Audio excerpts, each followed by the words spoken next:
آج ہم بات کریں گے ایک ایسی شخصیت کی جنہوں نے برصغیر میں اسلام کا دروازہ کھولا۔ وہ صرف ایک فوجی نہیں تھے بلکہ بہادر، انصاف کرنے والے اور سمجھدار رہنما تھے۔ ان کا نام ہے محمد بن قاسم۔ ابتدائی حالات۔ محمد بن قاسم کی پیدائش سن 695 عیسوی میں ہوئی۔ وہ طائف کے مشہور قبیلے بنو ثقفی سے تعلق رکھتے تھے۔ بچپن ہی سے ان میں بہادری اور قیادت کی صلاحیت موجود تھی۔ وہ حضرت حجاج بن یوسف کے رشتہ دار تھے جو اس وقت اموی سلطنت کے گورنر تھے۔ پس منظر: محمد بن قاسم کو برصغیر بھیجنے کی وجہ ایک واقعہ بنا۔ سری لنکا کے بادشاہ نے مسلمانوں کے لیے تحفے اور کچھ خواتین کو بھیجا جو مکہ اور مدینہ کے خاندانوں سے تعلق رکھتی تھی۔ راستے میں بحری قزاقوں نے ان جہازوں پر حملہ کر دیا اور سب کچھ لوٹ لیا۔ یہ قزاق سندھ کے حکمران راجہ داہر کے علاقے سے تعلق رکھتے تھے۔ ان عورتوں نے مدد کے لیے پکارا تو خبر حجاج بن یوسف تک پہنچی۔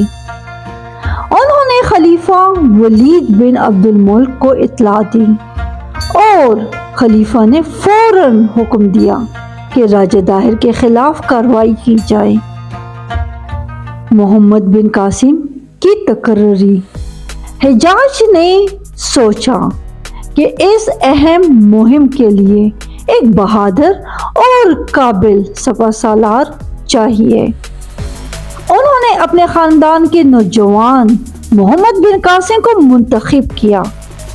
اس وقت محمد بن قاسم کی عمر صرف 17 سال تھی۔ اتنی کم عمری میں اتنی بڑی ذمہ داری لینا بہت مشکل بات تھی۔ سندھ کی مہم۔ محمد بن قاسم اپنی فوج کے ساتھ سندھ کی طرف روانہ ہوئے۔ انہوں نے جہاں بھی لڑائی کی اپنی حکمت عملی سے کامیابی حاصل کی۔ ان کے لشکر میں منجنیقے، تیر انداز، جنگی ہاتھی اور ذرا بختر بھی شامل تھے۔ انہوں نے سندھ کے کئی قلعے فتح کیے۔ سب سے بڑی لڑائی راجہ داہر کے ساتھ ہوئی۔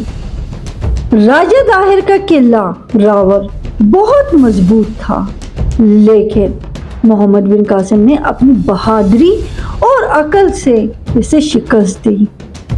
راجہ داہر مارا گیا اور سندھ مسلمانوں کے قبضے میں آ گیا۔ عدل و انصاف۔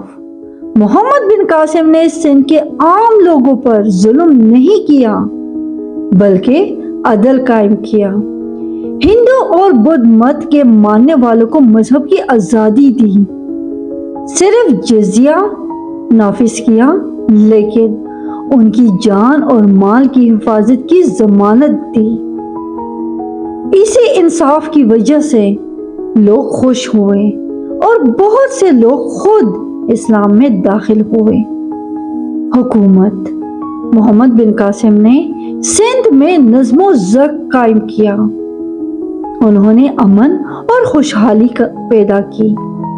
یہ برصغیر میں مسلمانوں کی پہلی حکومت تھی۔ اسی بنیاد پر بعد میں بڑی مسلم سلطنتیں وجود میں آئیں۔ انجام۔ افسوس کہ محمد بن قاسم کی زندگی بہت چھوٹی تھی۔ حجاج بن یوسف کے انتقال کے بعد دشمنوں نے خلیفہ کے کان بھرے۔ محمد بن قاسم کو واپس بلا کر قید کر دیا گیا۔ صرف 20 سال کی عمر میں وہ دنیا سے رخصت ہو گئے، لیکن ان کا نام ہمیشہ تاریخ میں زندہ رہے گا۔ انہیں برصغیر میں اسلام کا پہلا سپہ سالار اور مجاہد مانا جاتا ہے۔ اختتام۔ محمد بن قاسم کی کہانی ہمیں یہ سکھاتی ہے کہ عمر مقصد کے لیے رکاوٹ نہیں بنتی۔ اگر ایمان، ہمت عدل ہو تو ایک 17 سالہ نوجوان بھی تاریخ بدل سکتا ہے۔ اسلام کی روشنی برصغیر میں محمد بن قاسم کے ذریعے پہنچی اور ان کی قربانیوں نے آنے والی صدیوں کے لیے بنیاد ڈال دی۔